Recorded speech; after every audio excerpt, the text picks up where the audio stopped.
اسلام کا عورت کے بارے میں اوریجنل پرسپیکٹیو کیا ہے کہ وہ جیسے امام غزالی کہتے ہیں کہ وہ اپنے شوہر کی دستنگر ہوگی، اس کے غلام، اس کی سروس میں ہوگی، اس کے غلام ہوگی، اس کا پوٹینشیل اس سے کب ہوگا؟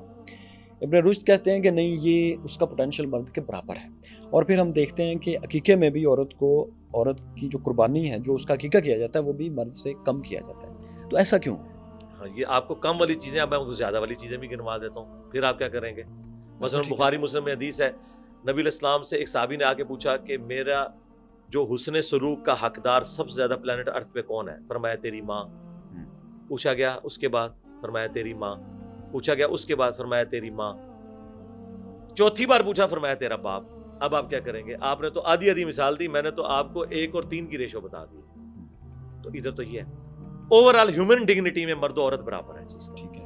لیکن جب ایک خاندانی ادارہ وجود میں آئے گا، ٹھیک ہے، تو پھر ایک خاندان کا ایک ہی سربراہ ہوتا ہے۔ دنیا میں کوئی فیکٹری ہے جس کے 2 سربراہ ہوں، حکم ایک ہی چلے گا۔ کائنات کا بھی نظام ایک کے اوپر چل رہا ہے، یہ تو دنیا نے مان لیا ہے۔ جو اسٹیبلش فیکٹ ہے آپ ان کو مانیں۔ اسلام یہ کہتا ہے کہ جب ادارے کے طور پر ایک خاندان وجود میں آئے گا تو اس کی لیڈرشپ مرد کے حوالے ہوگی، لیکن رسپانسبلٹیز دونوں کی اپنی اپنی جگہ ہے۔ بخاری مسلم دونوں میں حدیث ہے، تم میں سے ہر شخص نگہبان ہے، اس سے اس کی رعیت کے بارے میں پوچھا جائے گا۔ پھر نبی علیہ السلام نے فرمایا کہ ایک مرد اپنی عورت اور بچوں کے اوپر نگہبان ہے، اس سے اس کے بارے میں پوچھا جائے گا۔ ایک عورت اپنے خاوند کے مال اور اس کی اولاد کے اوپر نگہبان ہے، اس سے اس کے بارے میں پوچھا جائے گا۔ ایک حکمران اپنی رعایا کے اوپر نگہبان ہے، اس سے اس کے بارے میں پوچھا جائے گا۔ تو عورت بھی حکمرانی کر رہی ہے، مرد بھی حکمرانی کر رہا ہے، لیکن اوورآل جب ایک خاندانی ادارہ ہے تو جب ویٹو پاور کی باری آئے گی، پھر وہ مرد اپنی ویٹو پاور یوز کرے گا as a last resort. Otherwise اللہ تعالیٰ نے ڈیوٹی تو مرد کی لگا دی ہے کہ اس نے کما کے اسے کھلانا ہے۔ قرآن میں تو ہے نان و نفقے کی ذمہ داری مرد کے اوپر ہے، عورت کے اوپر نہیں۔ حق مہر عورت نے دینا، مرد نے دینا ہے۔ تو یہ ساری کی ساری اپنی فائنینشیل ان پٹ، پوری اپنی زندگی کی کمائیاں وہ تو عورت کے اوپر مرد لگا رہا ہے، تو وہ اس کو ڈگنیٹی دے رہا ہے نا، ایک عزت دے رہا ہے نا۔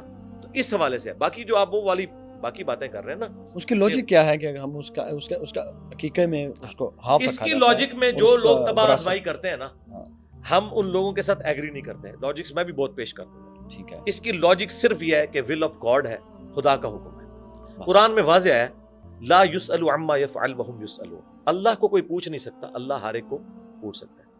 یہ جن علماء کو ہم بڑا بنا کے پیش کرتے ہیں، کئی علماء نے اس کی لاجکس بھی دی ہیں کہ دیکھیں جی، عورت جو بیبی گرل ہے نا، بیماریوں کے اگینسٹ ریزسٹنس اس کے اندر زیادہ ہوتی ہے ایز کمپیئر ٹو مرد کے، تو اس لیے مرد کی طرف سے ڈبل صدقہ کرنا چاہیے، اس کو زیادہ بیماریاں لگ سکتی ہیں ایز کمپیئر ٹو عورت کے۔ لاجک دی ہے لوگوں نے، لیکن میں اس لاجک کو نہیں بائی کرتا، میں کہتا ہوں ول آف گاڈ ہے۔